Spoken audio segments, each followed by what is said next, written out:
6 Minute English from bbclearningenglish.com.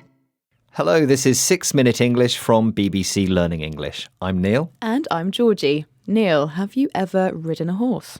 Yes, I have. I can't say that I enjoyed it much. I was a bit scared, to be honest.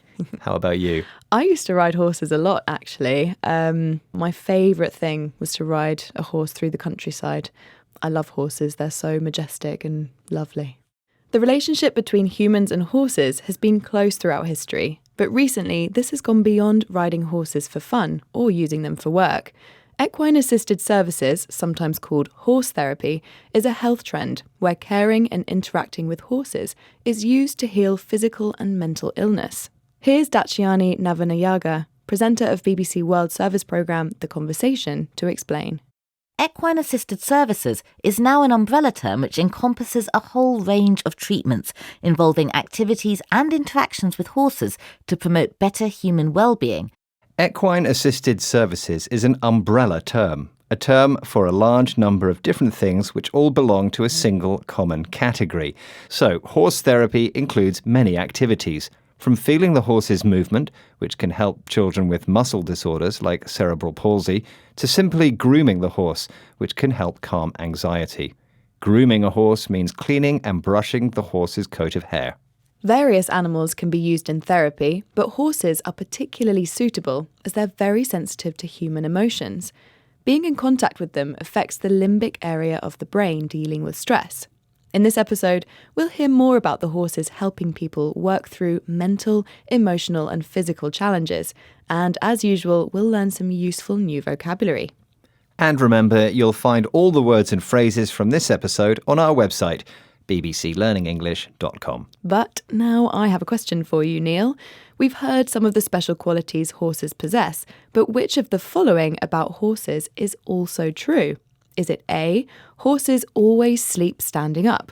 B, horses can make over 100 sounds? Or C, horses have almost 360-degree vision? Well, I'm sure I've seen a horse lying down, so I don't know about its vision, though, so I'm going to say B. A horse can make over 100 sounds. OK, well, we'll find out the answer later in the programme. Horse therapist Claudia Nicholson first felt the healing power of horses as a child. She now runs her own centre for equine-assisted learning in the south of England, where she spoke with BBC World Service programme The Conversation. I would spend hours on end sitting in a stable with my pony. I was going through puberty, my parents had separated, I had a lot of unanswered questions, and I would feel met and safe and held with the connection of the pony. As a child, Claudia spent hours on end with her pony. Phrases like days or hours on end mean days or hours doing something continuously without stopping. Spending time with her pony helped Claudia through puberty, the stage of life when a child grows into an adult because of changes in their body which allow them to have children.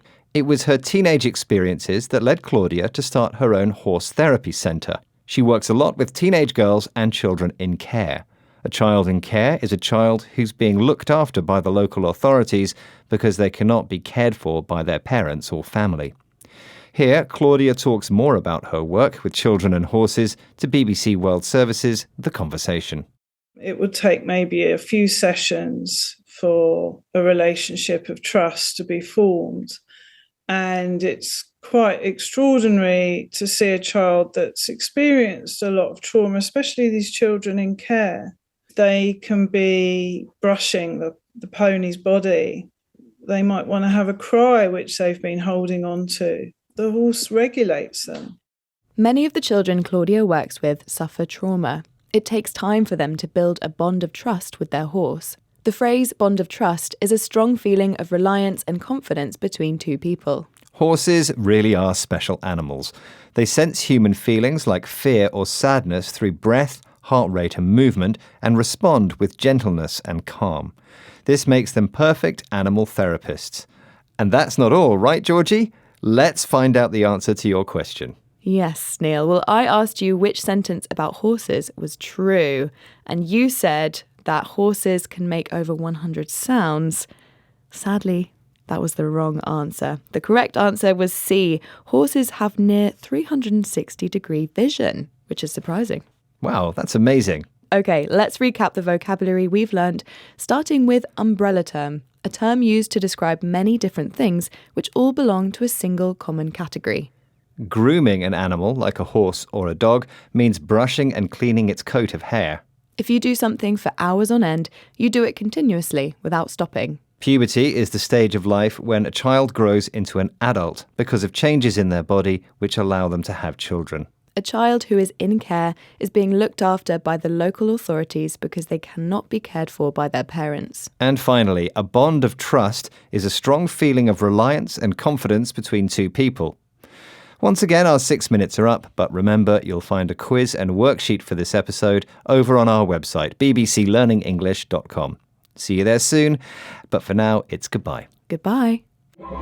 6 Minute English from bbclearningenglish.com.